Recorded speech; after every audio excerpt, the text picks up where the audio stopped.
endlessly fascinated by how free organic matter, that many consider to be garbage, can enhance soil fertility and enable us to grow food that is as good or better than what can be found in an expensive organic grocery.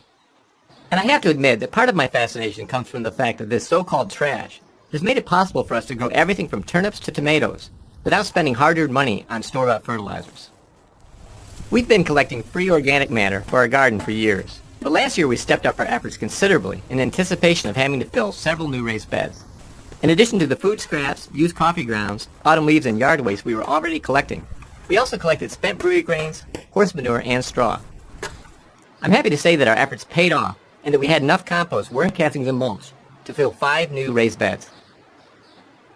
So today I thought I'd take you on a tour of the new raised beds and talk a little bit about what we're growing and what organic matter we're growing in. Early this spring, I filled this small raised bed with compost made mostly from aged wood chips and used coffee grounds, with a little comfrey and green yard waste thrown in. At the time I made the compost, I had run out of autumn leaves and I hadn't yet discovered a free source for straw, so I used aged wood chips as my brown ingredient. The wood chips are great, but they do take longer to break down, and more sifting is required before applying the compost to the garden.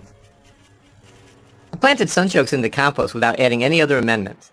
Even though this spot is a little shady for sunchokes, they're doing well and we're really looking forward to our first sunchoke harvest this fall.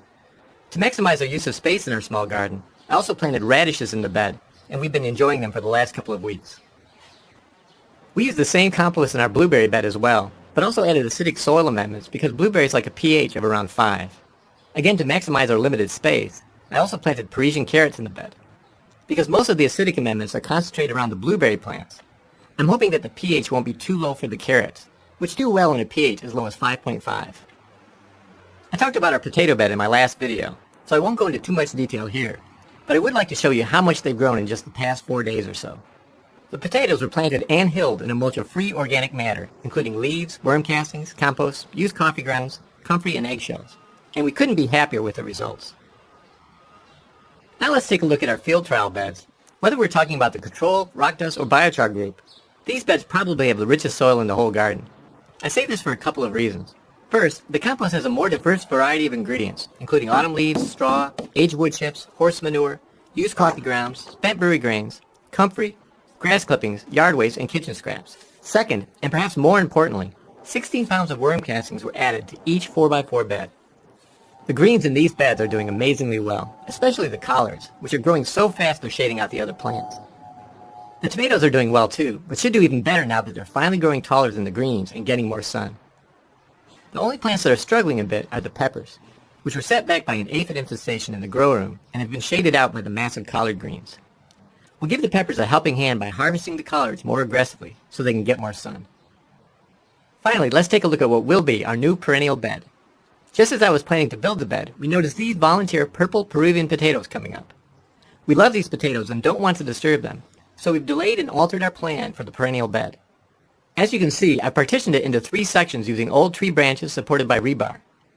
This way we can let the potatoes continue to grow in the middle section and hill them up with free mulch, while I fill the rest of the bed with compost and worm castings, and plant edible perennials in the front and comfrey in the back for a nutrient-rich chop and drop.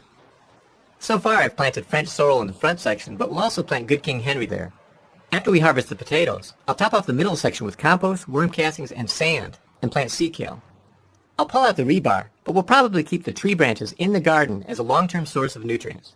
More trash put to good use in the service of nutritious and delicious food. Before closing, I wanted to say that I won't be playing my usual outro in this video. Instead, you'll see a clip from Chris Towerton's video on his 3-bay compost system. This is the type of compost system I wish I had and hope to eventually build. Chris has a wide variety of excellent urban permaculture design videos, covering topics ranging from rocket ovens to solar hot water to building swales. So I hope you'll check him out. Well, that's all for now. Thank you very much for watching. And until next time, remember, you can change the world 1 yard at a time. When turning the layers, the top layer is first stripped off into a wheelbarrow. Skipping a layer in this way eventually allows us to run each layer through the centre of the pile twice during this process. Now this is important, as if we have any weed seeds present in the mix, by taking them beyond 50 degrees Celsius for at least 48 hours, it should ensure that these cease to be viable.